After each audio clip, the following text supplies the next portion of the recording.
Day 14 of the lockdown. What you gonna do?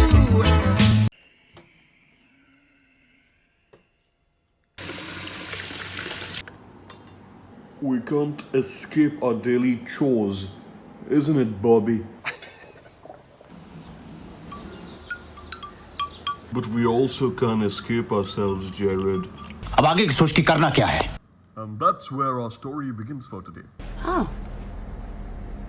So yesterday I did a talk for the Hugging Club of India, and one of the many themes that I picked up on was the fact that certain people you might be surrounded with, your family members, spouse, elders in the house, might not be handling this lockdown particularly well, and they may be thinking of ways to escape. Simple ways. Oh, should we go and visit your auntie? Oh, should we go and visit the neighbors? Or should we go and hang out at someone's house who we usually hang out at for some chai and pakoras? And the answer to that is obviousNo. So you see what's happening here. Alright, just let it out.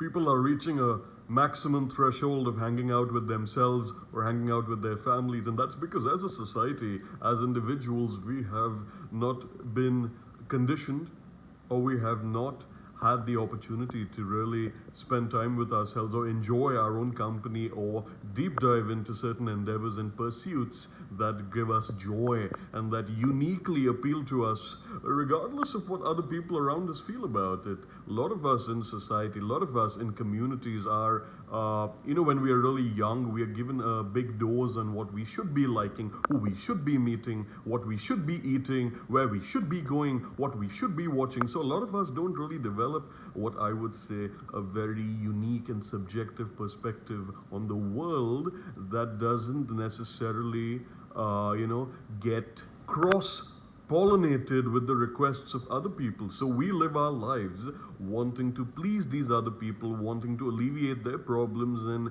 meet their individual and ever-changing demands on us. Bobby, are you with me so far? This is my little board, which also turns into my dining table of all the ideas that I write down about what I want to share with you guys in these daily vlogs that I've been making now. Now, because I live alone, I find great peace and great happiness in deep diving into and escaping vicariously into the lives, perspectives, and ideas of other people that help enhance my own worldview and that help inform the way in which I see things, the way in which I, improve my life. So while we're on the theme of escape, let me bring you guys to the topic for today, which covers the 4 F's. What is this?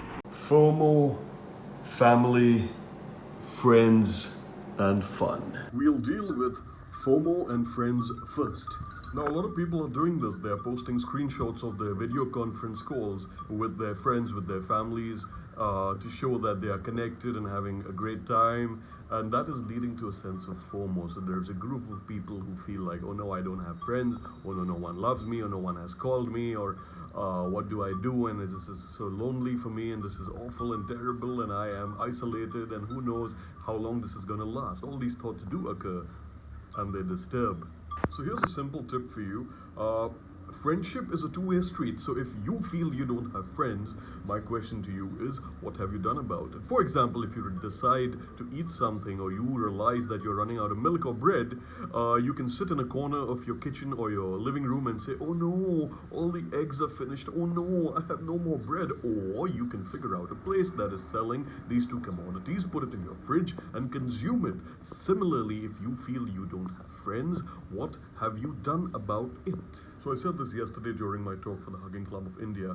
A lot of places where you may be a part of group chat, but you don't necessarily know everyone on the group chat, there's always an opportunity to send them a private message. Maybe you can share something inspiring. Maybe you can share something riveting that you've seen. Of course, don't make a habit of it, otherwise you become one of those annoying people who keep sending forwards and then they start avoiding you. But a simple message introducing yourself, saying, hey, this is who I am, this is what I do, I thought this would be of interest to you, maybe it is, maybe it isn't, but I just felt like sharing it, so here it is, and cheers.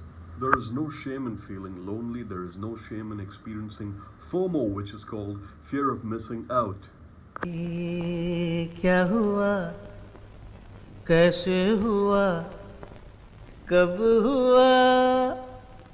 You can ask the questions and leave it at that, or you can proceed forward from there, Bobby.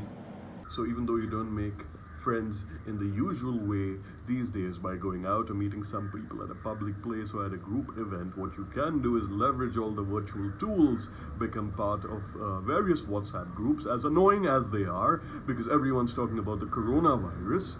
There are ways to meet people so you don't have to feel lonely, so you don't have to feel like you've been left out of the conversation. It's up to each and every one of you. Shake things up a little.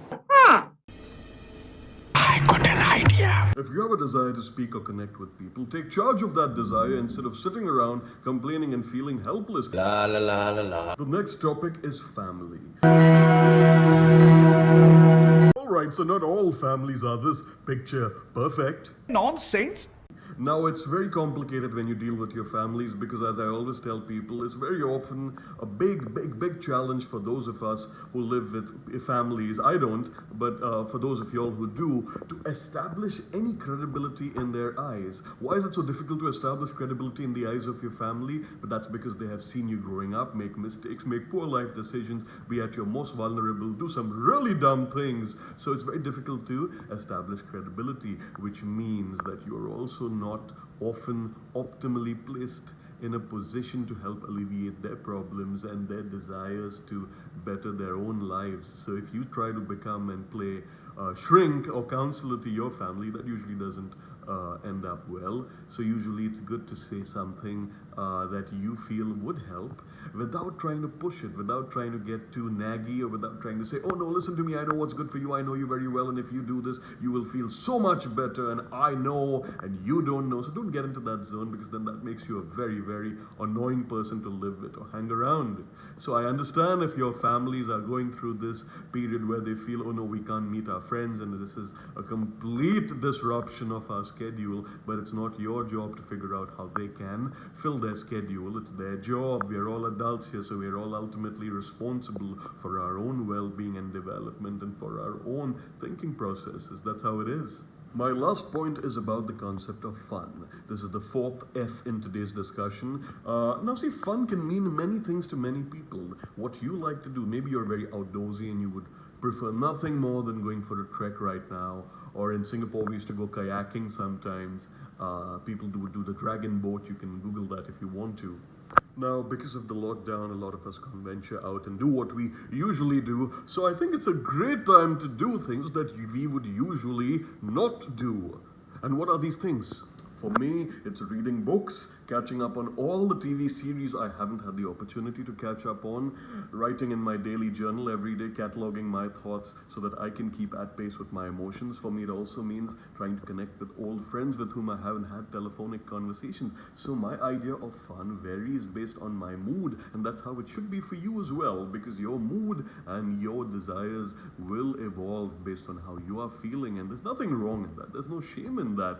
So stop trying to help other people out. First, please turn your attention to yourself. Please take good care of yourselves first. So if you're experiencing FOMO, which is completely natural, take charge of it. If you feel you don't have enough friends, take charge of it. You have nothing else to do unless you're working from home, then do that first and then turn your attention to the things that are so important for you. It's not your job to fix your family, it's your job to fix yourself first. So stop trying to establish credibility in their eyes. Start establishing some credibility in your own eyes for now. But also don't forget that you're a human being first, and as a human being you owe yourself an allegiance, you owe yourself a responsibility to stay. Go, no doubt. Don't make this any harder on yourself than it already is. Just chill, just chill. Take charge, take stock of what you need to do, and most importantly, Take care. Garnier.